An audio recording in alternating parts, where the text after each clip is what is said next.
So, hi everyone, this sea of people in front of me. Um, Stop laughing. Um, I'm Mihai. Hello everyone. People that know me know that I am extremely shy, so bear with me, please. I want to make one thing clear at the beginning of this presentation, which is this is not a recipe for, I don't know, how to be successful. It's not a 10-step or 8-step program on how to deliver a super awesome game or how to make millions of dollars.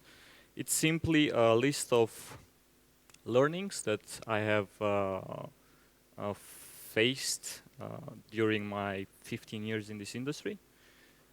Things that I have found to be surprising to me, and a couple of things that, well, might be common knowledge, but I just want to reiterate on them because I found it to be extremely important.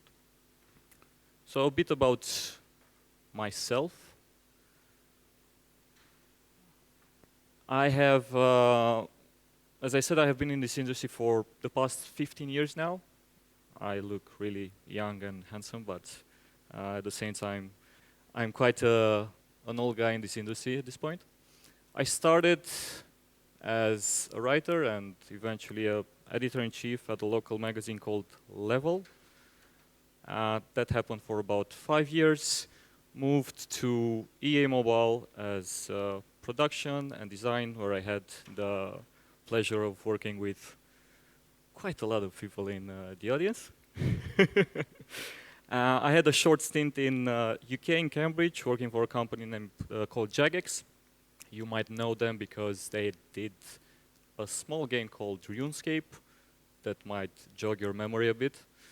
I came back from UK. I came back to Romania to start the local studio for King in Bucharest. It was the first King studio opened outside of Stockholm. Back when that company had less than 100 people, so pre-Candy Crush crazy. I did that for 4 years, dropped out at some point because I wanted to start my own company, and for the past 3 months I did just that, and I am the proud founder of Nautic Games, a small indie studio in Bucharest. So, the talk, the title of the talk is about why success, how come success is scarier than failure, and that might be a bit counterintuitive for a lot of people. We keep talking about, or keep hearing a lot about failure, how cool it is to fail, often, fast, big, small, just fail. It kind of seems that in order to make it in this industry, you need to fail, which is, well, not really the case, but there's a bit of truth in that. But one thing that pretty much nobody talks about is, okay, what about success? What does that mean?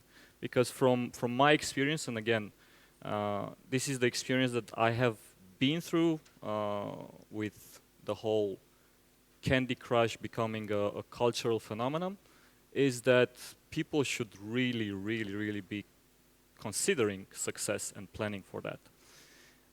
There's a huge difference between failure and success from this point of view, which means that failure is an endpoint. Failure is something that ends. You know, you fail, you learn something, and then you move forward. It's not something that conditions you what your next steps will be. It just, it's something that can be left in the past. While success is the complete opposite. Success is not an endpoint. Success is basically a starting point. And people, when they're thinking about success, they're usually thinking that, I am planning to get to that point, and then, things will probably happen. I will probably be happy and making a lot of money, and, well, stuff will probably happen, which is completely not the case. I don't know how many of you are in the casual or let's say games as a service industry. And you know that once you launch a game, it's not the end of the project, it's actually the start of it. So that's similar to what you should look at success like, because if you're not prepared for it, you're going to end up in a position where you do not know what to do next. And also, you will find that your way forward is much more limited than in the case of failure. Failure basically offers you, I wouldn't say unlimited, but a lot of options to move forward. While success kind of puts you back in a corner, and you need to really take the right decision moving forward. So that's a lot of pressure then.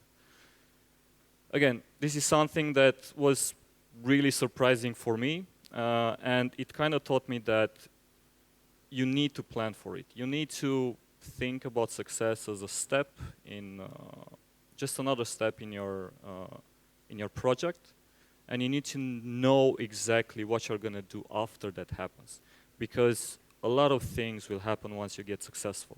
You will not be able to concentrate on making plans. If you don't know what your next step will be, you're going to lose that opportunity. And obviously, that's not something that you want to happen. Yeah, one other thing that I wanted to mention you about this, this talk, please interrupt me. Please raise your hands if you think that I'm bullshitting you, or if you think that you have disagreements with what I'm talking about, or if you have questions. I want this to be as interactive as possible. Also, we need to make this short. Okay, then we'll make it as long as possible. So, next one, which is, let me remember what this one is. Oh yeah. Okay. This is quite a surprising one for me. My background is hardcore games. I mean, I considered myself to be a hardcore gamer for most of my life. I reviewed games for a living. I organized gaming competitions. So I kind of know exactly what a hardcore player is and feels, and all the things about the PC master race and the console wars, and the casual players that are all 30-year-old women that don't actually know what games are. And my experience going through all these stages or through all these facets of the industry, I came up with this conclusion that, well, there always will be differences between casual and hardcore, but at the same time, they're really similar. Because if you look at somebody that plays, I don't know, Candy Crush for 2 weeks and just farms the same level, or somebody that is super passionate about Pokemon Go, for example, and then you look at somebody that grinds an area in World of Warcraft, isn't that basically similar? What is casual and what is hardcore? I mean, is it about the numbers of game systems that a player needs to balance and juggle with? Or is it about the passion and the crazy focus that you bring to playing that game? And from that point of view, from my perspective, I don't know, my mother that plays casual games like hours on end each weekend is not less hardcore than all my friends that do the same thing but in other titles. I mean, it's the same crazy-eyed passion. Again, please feel free to disagree. No? Excellent.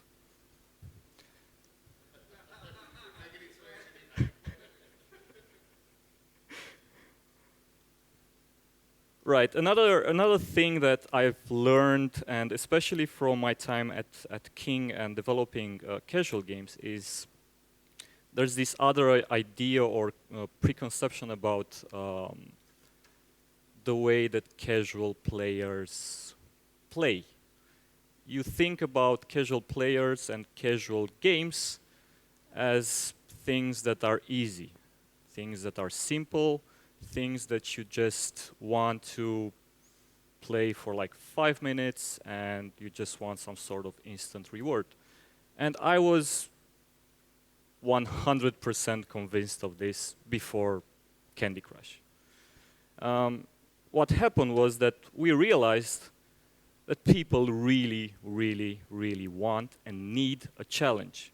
If you end up with a game that is too easy, you will lose your users or your players much faster than if you present them with a very difficult game. Basically, think of it like this. If it's not challenging, it's not interesting. If it's not interesting, there's no reason for me to be there. And if it's not challenging, the fact that I finish a level and I get a reward, it basically means zero for me. I need to be challenged, I need to pass that challenge, and then the reward will be really, really significant. For example, again, I go back to Candy Crush, but it was pretty much the same thing for all the casual games that we've developed over the years, is that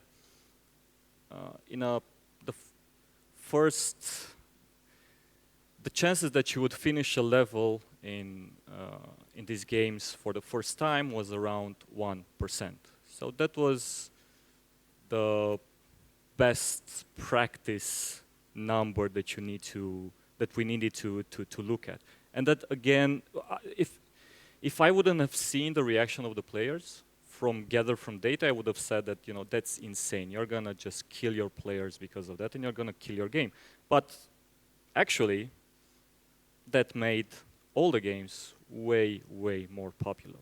So again, maybe it's counterintuitive, but keep this in mind. People really do need to be challenged. They don't need things that are easy. They don't need games that just solve themselves. They need to have something that they feel it's difficult, and that they can feel rewarded after they complete that challenge. This is another, well, let's say controversial one, because, and again, I'm talking about the casual space here. One of the more negative aspects, or one of the more negative ideas that people have about casual games or casual companies is that they will make you pay. They will put you in this game and they will just squeeze the money out of you somehow. And well, it's unfortunate that a few companies do that and a few games do that, but from my experience, if you end up applying that sort of strategy, it might be successful, but it will not be successful on the long term. So maybe on the short term, but never on the long term.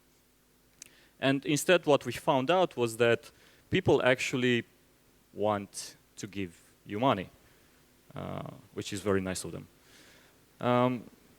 And the only thing that you need to do, and I make it sound like it's easy, but it's actually incredibly hard, is to find the moment when you want to do that and just offer them the option to pay. Again, sounds simple, but it's very, very difficult. The games that we used to do at King, for example, and this is a bit of a, I don't know if it's an insider information or not, but you guys pay the ticket, so probably you need to get your money worth, is that around half of the revenues that we got from the games were coming from one instance. So from one game event, which was a moment where players wanted to pay and we just offered them the option to do it.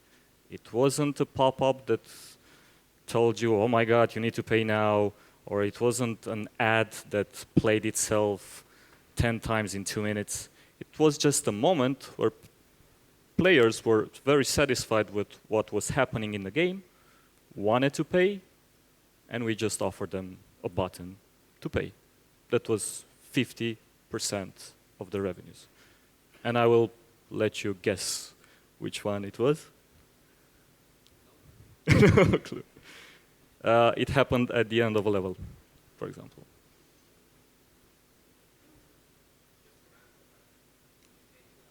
No, it happened, so, okay, it was the end game purchase. So if you failed a level, you had the option to actually continue or buy a few more moves. That was it, nothing else. So it wasn't something that we were forcing them to do. It was just, if you want to do it, do it. 50%. Don't tell anybody else, please delete this video.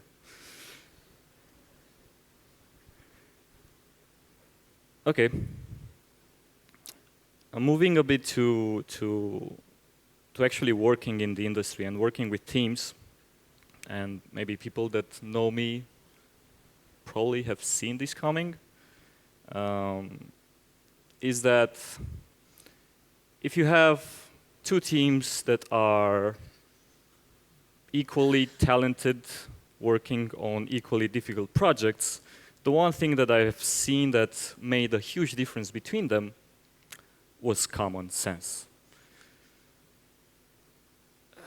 And again, maybe it sounds stupid, but it is extremely, extremely important from my point of view. And what I mean by common sense is that common sense is that moment that, or that the thing that you can do where you can take a step back, look at everybody else around you, take their needs or wants into consideration, put aside your own needs and wants, and try to come up with a solution that, you know, tends to be good for everybody.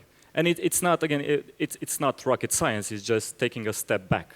That's it. But we live in or we work in an industry which is full of very energetic and talented people with a lot of great ideas. And one of the last things that they think about is, okay, maybe the other guy is also right. And I think that that should happen way, way, way more often. If you are going to see this in any of the teams, you're going to find out that it saves so much time and so much energy. So, you know, try to be civil, for sake.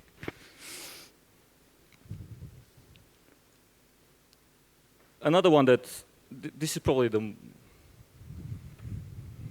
one that is a bit of common knowledge, but this is one of those things that I wanted to iterate on, is that I would totally prefer a team or a person that is disciplined over somebody or a team that has super great ideas. And again, is it common knowledge for everybody? It's common knowledge. I wanted to put something else for discipline there. I wanted to put, you know, like people that, or teams that deliver. You know, but that's not what this is all about. Again, we tend to put people up on these pedestals and look at them and say, oh my God, that's such a creative person. I so want to be like that person. I'm gonna be a super bohemic individual that, you know, will just come up with the greatest ideas ever, and which is fine. I mean, it's very empowering to think about it that way, and it's one of the reasons people come to conferences, to hear really cool and intelligent and creative people talk. But what most people don't realize is that, well, we all have ideas, but those people that are really, really good at it are also extremely disciplined. So it's one of the hardest things to do, actually. You know, combining your creativity with discipline. And I'm not extremely good at it. I just know that it's a good thing. And I would completely suggest you guys to try to be more disciplined, or to try to inspire your teams or people that you work with to be more disciplined. Not less creative, but disciplined even when they're doing creative stuff.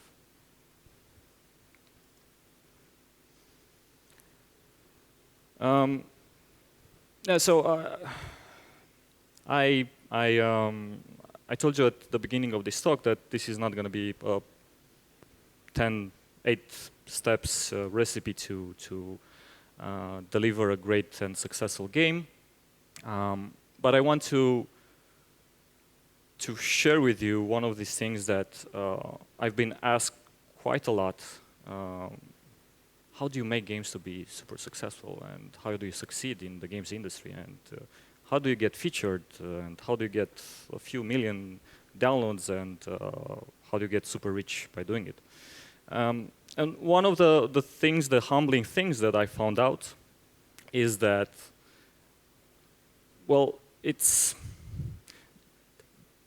the minimum thing that you can do, the thing that you should do every single time is to deliver a great product. Which also means that a lot of times when you will be delivering a great product, you're gonna fail probably. It's the success is not tied to the fact that the product is amazing, but to the fact that you keep doing your best over and over and over and over again. The rest is about knowing the industry, knowing the players, knowing when to launch something, and in a small part, yes, it's, let's say, luck. Stars align, your game is all of a sudden super popular, and maybe not even you know why.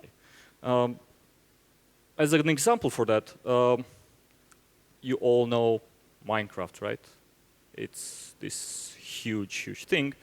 Notch, the developer that worked on it, also he worked at King before, but this was a side project for him. It wasn't something that he said, look, I have this awesome idea and people are gonna love it and it's gonna be extremely successful and then it's gonna get me a few $1 billion.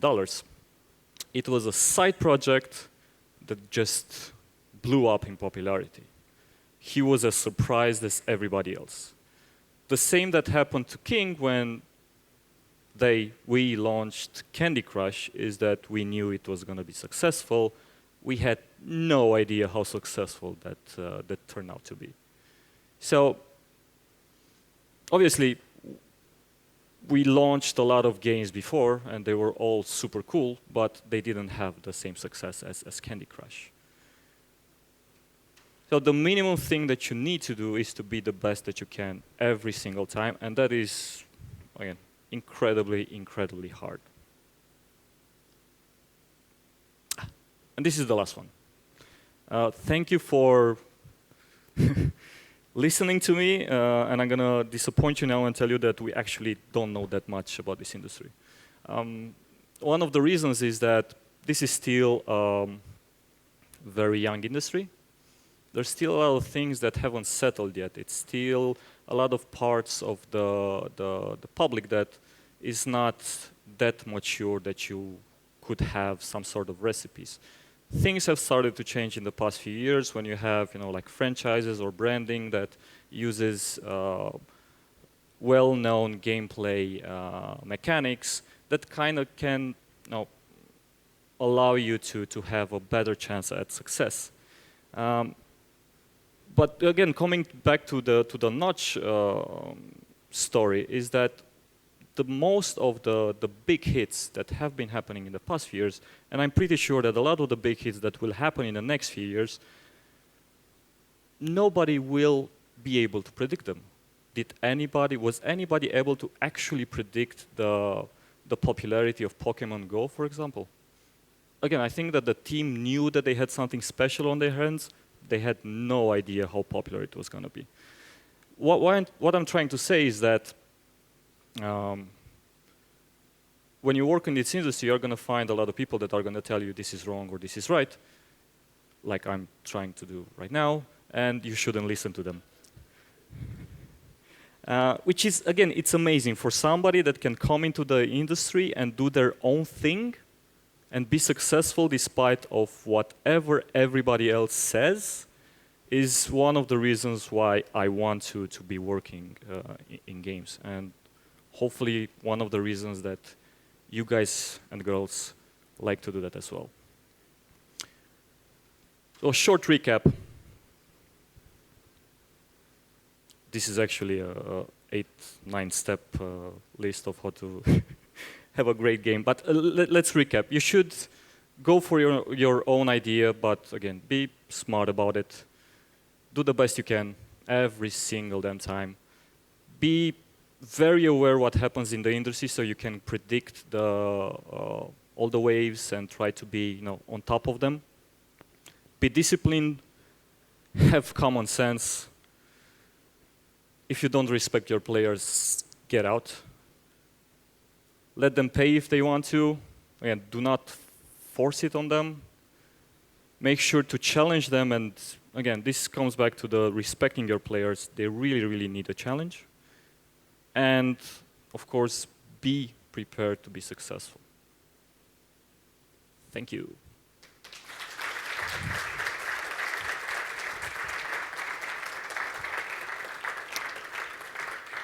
Questions? Or that was extremely obvious? Yes, Mihai.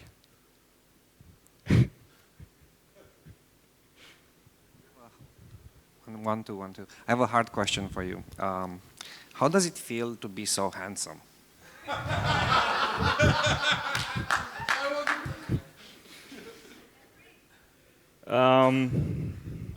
Yeah, we can talk in private. It's a very long discussion. It's a lot of points and ideas that I've... I told you it's a hard question. Yes.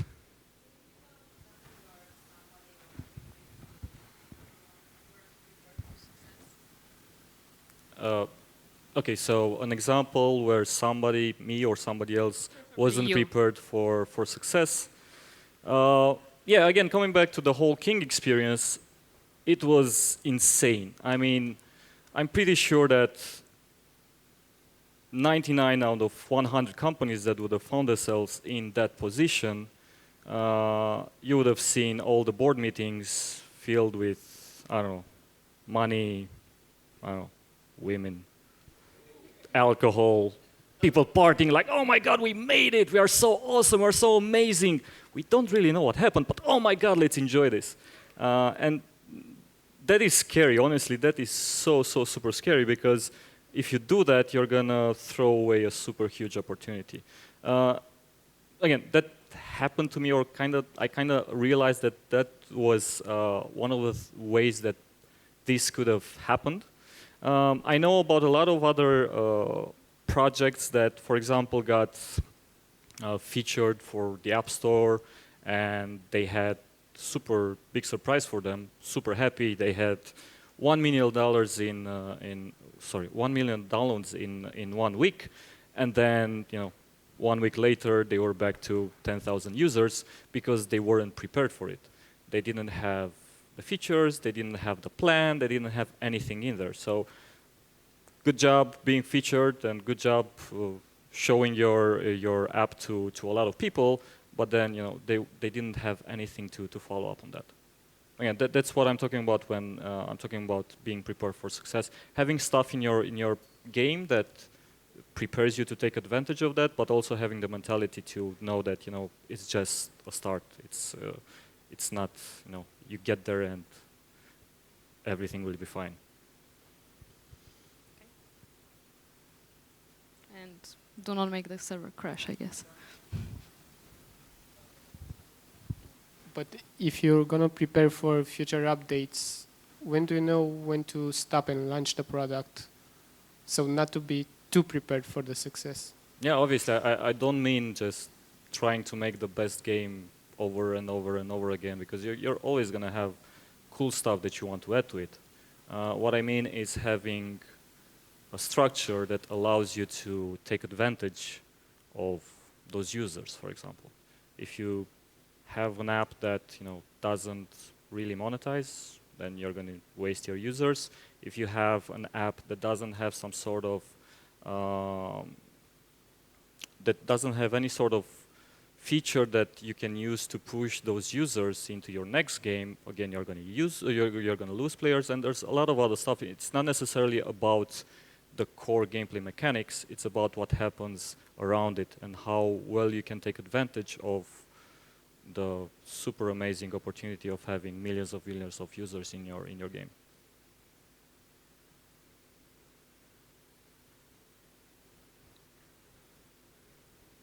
Alina? I like Radu's question. So you said do the best you can. How do you know when to stop? Meaning you can always improve. Yes. I don't know. Honestly, I have no idea. I will always question if what I did was good enough. I presume that there will be a moment where you will have to choose, do I make this even better or do I launch it? I mean, As a project manager, usually it's the hardest thing to just tell to your developer, hey, it's good enough. No. So because most of the people who want to approve developers and artists. that's why you have soft launches. Yeah, but when do you do it? When do you do the soft launch or the launch? The soft launch. The soft launch, obviously you have a plan, you have a certain number of features that you want to have in the game. You soft launch it, you see if the reaction is great. If you have something else in the backlog that you think will change things, no, you reiterate. I have a slight corollary to that, which is do the best that you can is a nice idea in principle, but most often it's not enough. Like you really need to strive to go beyond or to recognize your limitations and to work at addressing those. Not just to say, I've done the best that I, in this moment, can. Yeah. I think that is something similar because you will never know if you did enough. I think that if you tell yourself, I did the best I could, I'm out, then it's probably a good indicator that you didn't. So, yeah. Find people you trust and ask them. Yeah. People that don't bullshit you and can tell you that, this can be better. Yeah, so not Mihai. Which one? That one. Okay. One more, or do we close it? Anybody else? No? Okay, cool. Thanks a lot, guys.